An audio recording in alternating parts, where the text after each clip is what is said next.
In this video, we would continue our discussion with the next element, which is other expenses. अभी तक हमने cost of material consume, purchase of stock and trade, changes in inventory, employ benefit expenses हमने discussion कर लिया है of with in the expense head. इस video में हम अदर एक्सपेंसेस की बात करेंगे।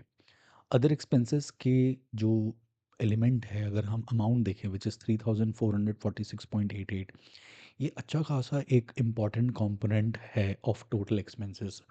टोटल एक्सपेंसेस करीब करीब कंपनी का 15,207.66 करोड़ है, जिसमें से 3,446 is a part of other expenses which is more than 20% and that is also visible in the previous year as well. Now let's go to the note number 35 and see what are the details which is there for this other expenses. General अगर हम other expenses को देखते हैं तो वो operating expenses की category के अंदर आता है, लेकिन फिर भी हम चेक करते हैं इसमें क्या कोई ऐसा माइनर लाइन आइटम है विद इन अदर एक्सपेंसेस जो कॉक्स का पार्ट हो सकता है। उसे इवेल्युएट करते हैं, चेक करते हैं। अब अगर हम जैसे अदर एक्सपेंसेस के नोट्स टू अकाउंट्स में चेक करें, सबसे पहला लाइन आइटम है consumption of stores and spheres which is 69.60। Consumption of stores and spheres जिस तरीके का एलिमेंट है, ये मोस्ट लाइकली ऑपरेटिंग का पार्ट नहीं होगा। स्टोर्स, स्पेयर पार्ट्स के सारे मोस्ट लाइकली आपके मैन्युफैक्चरिंग या फैक्ट्री की रिक्वायरमेंट्स है। पावर एंड फ्यूल की भी रिक्वायरमेंट मोस्ट आपकी मैन्युफैक्चरिंग सेटअप्स के लिए यूज़ होगी। So power and fuel and consumption of store and spare is part of direct expenses. Rent जो थर्ड एलिमेंट है, ये कह रहा है कि रेफर करते हैं नोट नंबर 38A में 96.08। अगर हम नीचे चलें तो 38A की केस 38A में अगर हम सेकेंड एलिमेंट में जाएं which is part of short term leases, the group has certain cancellable arrangements with contract packers identified to be in nature of lease and have been classified as short-term lease arrangements. Rental expenses of 32.90 crores on 31st March 24, 32.32 crores in respect of obligation under short-term lease has been recognized in the statement of P&L.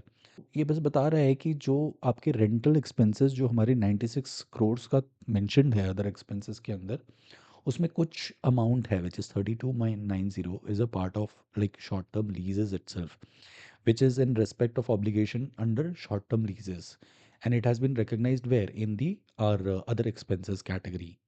Coming back to the other expenses, repairs and maintenance की अगर बात करी जाए तो plant and property equipment, तो plant and equipment will be again part of direct expenses. ये वाली भी जो हमारी इन्फॉर्मेशन है which is 56.35 is a part of direct expenses. Building के लिए हमारा operating expenses, others operating expenses, insurance is part of operating expenses, rates and taxes operating expenses, carriage freight and distribution अगर हम देखा जाए तो यहाँ पर एक कैविएट है। कैरियज एंड फ्रीट हमें नहीं पता इनवर्ड है आउटवर्ड है, कैरियज इनवर्ड है आउटवर्ड है, डिस्ट्रीब्यूशन है। डिस्ट्रीब्यूशन अगर देखा जाए तो फैक्ट्री से यूजुअली निकलने के बाद का कॉस्ट है विच इज़ आपने सप्लाई चेन के अंदर में इन्वेस्टमेंट्स करा हुआ है। तो distribution should be a part of your opex, operating expenditure. इसके बाद हम देख रहे हैं auditors remuneration which is audit fees, other attest services, expenses reimbursed. ये सारे के सारे आपके ऑपरेटिंग एक्सपेंसेस में है। इसमें भी हमें पॉइंट बी और यहाँ पर भी हमें पॉइंट ए दिख रहा है। इसकी details include stores and spheres consumed, ये यहाँ का पार्ट है which is repairs and maintenance. And auditors remuneration की अगर बात हो तो यहाँ पर कह रहा है कि excluding of applicable taxes. So when you are paying audit fees is a kind of a services, when you are taking any kind of a services you also pay some taxes, so this is saying that it excludes the applicable taxes. CSR की बात करी जाए तो यहाँ पर और detail में mention है कि CSR क्या किस तरीके से किस जगह पे लगा हुआ है, and the amount is 50.33। This is a part of operating expenses. और हम जा सकते हैं रोड नंबर 44 में चेक करने की CSR और क्या डिटेल्स हैं। CSR of note number 44 says the amount required to be spent on CSR activities amount 50.33 crores, 24 के लिए 46.92 crores in accordance with section 135 of the Act 2013. The following amounts were actually spent in the respective year. Amount required to be spent और actual spent अगर देखा जाए which is point number I and point number double I both are same, which means there is no shortfall at the end of the year. Nature of CSR मतलब कहाँ कहाँ पर इन्होंने पैसा 50.33 करोड़ को यूज़ किया हुआ है। Those are promoting education, healthcare growth and development of children, preventive health care for women and community development. So वापस देखा जाए, इसके बाद advertisement and sales expenses, sales promotion की बात करें तो this is again completely an operating expenses charge. Conversion charges, ये बड़ा इंटरेस्टिंग है, समझते हैं पहले ये कन्वर्जन चार्ज क्या है।